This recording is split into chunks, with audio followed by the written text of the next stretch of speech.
2022. Nella capitale è la rivoluzione.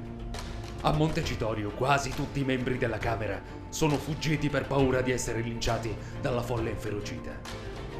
Da 3 lunghi giorni barricati in un Parlamento sotto assedio, 2 deputati, Antonio Lucarelli e Salvo Biagiotti, politici di 2 partiti della coalizione di governo, sono rimasti nei loro scranni ad esercitare le loro funzioni.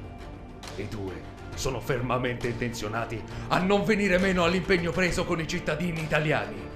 Gli stessi cittadini che, in quel preciso istante, sono alle porte del palazzo per rimandarli